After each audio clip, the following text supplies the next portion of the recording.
เอาขออนุญาตเก็บก่อนพี่น้องบ่มาพี่น้องเอ้ย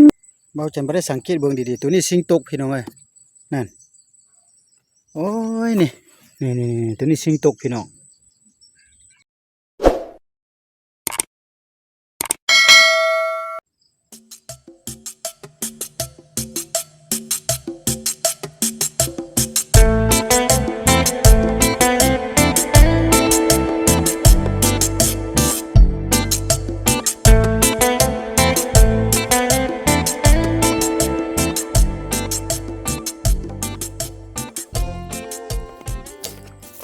ทักทายสบายดียามแรงพี่น้องเปิดซากออกมากะที่ว่าอยู่ที่บรรยากาศอยู่ทงไฮทงนาตะเว้นตอนค่ายค่ำค่ายแรงจังซี่พี่น้องจะพาพี่น้องมาดักนกคุมอยู่ตามไฮนานี่แต่ว่านาไฮนี่แม่นว่าเขาเจ้าเอาเข้าออกหมดแล้วพี่น้องบ่มีละเหลือแต่ตัวเฟืองเนาะมันก็จะเริ่มไปดักกันเบิ่งพี่น้องเนาะว่าจะมีตัวจะมีแต้มบ่เนาะไปเอาชื่อนะแกเบาจันจะไปดักอยู่ตามแถวเจียนไปเลาะเบิ่งก่อนเนาะพี่น้องเนาะเดี๋ยวแถวนี้กรมการข้าวนี้เนาะย่างไปเลยพี่น้องโอ้นาไฮนี่เข้าดีเลยเข้ากว้างได้พี่น้องนี่มันจะมีอยู่เขาเจ้าก็เลี้ยงตัวไก่บ่เอานี่สองตัวคันตอบกันอยู่เนาะลองเบิ่งตอนนี้นะคำไว้เด้อพี่น้องเลยแต่เป็นมันคำไว้พูดได้แป๊บเดียวก็คำละพี่น้อง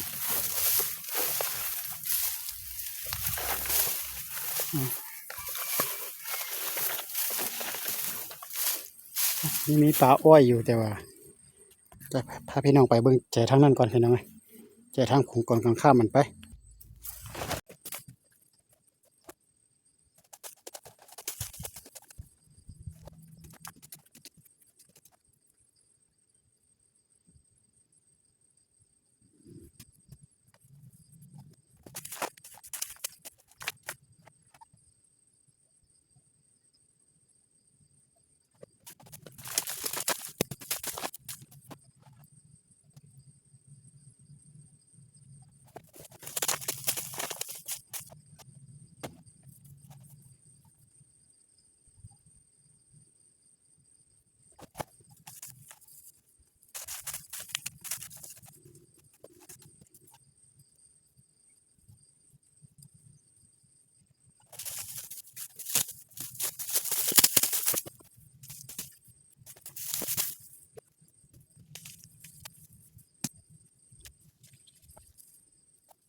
น้องบ่มา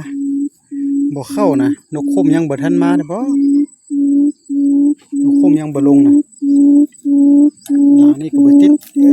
นกคุ้มบ่มา2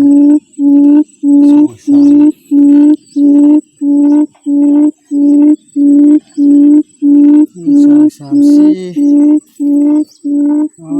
4บ่มาจักมันไปใส่เนาะ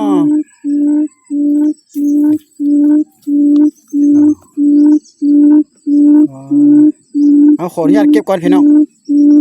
บ่มาพี่น้องเอ้ยเบาจันบ่ได้สังเกตเบิ่งดีๆตัวนี้สิงตกพี่น้องเอ้ยนั่นโอ้ยนี่ตัวนี้สิงตกพี่น้องโอ้สิงตกแต่บ่ติดพี่น้องเอ้ยฮะตกได้จังไดน้อพี่น้องโอ้ย2 3 4ใส่5ลังตัวนี้สิงตกเด้อตัวนี้นี่โอ้นี่โอ้ยนกอย่างวะเว้ยจะแม่นกอนานั่นพี่น้องเบาจันจะพาพี่น้องย้ายไปอยู่แจถึงนี่นึงก่อนพี่น้องมันบ่ทันละจะไปใส่กะฟ้าจะคำละตัวอยู่บนแจบนนี้บาทนึงอีกพี่น้องตัวนี้มันเป็นปลานะมันต้นมืดแต่ว่ามันหกโพดพี่น้องไปหกแท่หกว่า สิมาแต่โตอยู่เจ๋อในบ้านนี่ใกล้จะคำแล้วพี่น้องเบิ่งเห็นบ่แต่วิ่งตกเดือดละพี่น้องเอ้ยสิทานระบุทานกับประจักษ์เบิ่งน้ำกันพี่น้องทีนี้เบิ่งไหมปลามันสับปะหลังมัดนะแต่ว่าโอ้พี่น้องเอ้ยบ่ให้ว่าคือแต่จะมีหนูโอ้พี่น้อง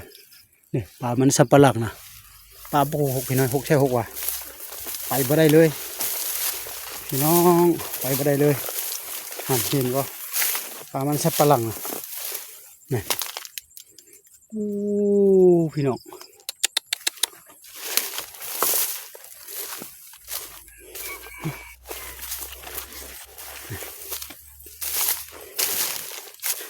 จะคำแล้วพี่น้อยจะคำแล้วบ่ทันแล้วว้า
โอ้ยบ่หมานอีกแล้วปักสีอันพี่น้อย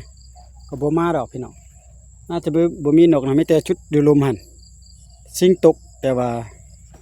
บ่ติดพี่น้องเอาขออนุญาตเก็บก่อนนี่แต่เป็นใกล้ๆค่อยคำลงแรงจะตกเรียนแล้วพี่น้องเอ้ยเนาะนั่นก็อยากมืดอยากคำล่ะก็จะได้อำลาพาจากไปก่อนได้พี่น้องกลับเพื่อนกลับซานก่อนขออนุญาตก่อนจะกลับก็เก็บสิ่งก่อนเด้อพี่น้องเด้อบ่หมานก็บ่ว่ากันเนาะพี่น้องเนาะหายกันหายอยู่เนี่ยนี่ได้บรรยากาศตอนค่ายคำค่ายแรงอยู่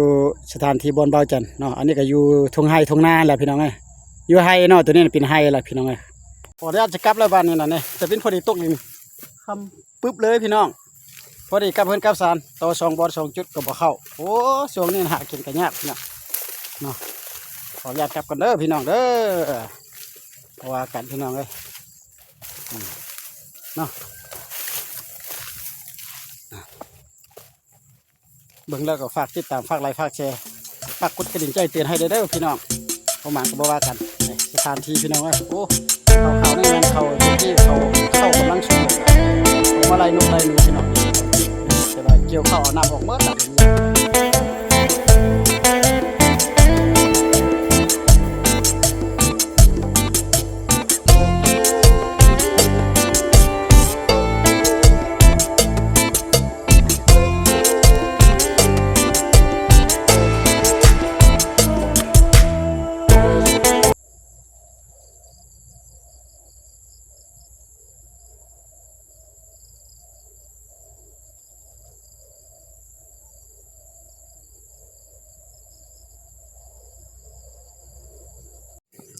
เอา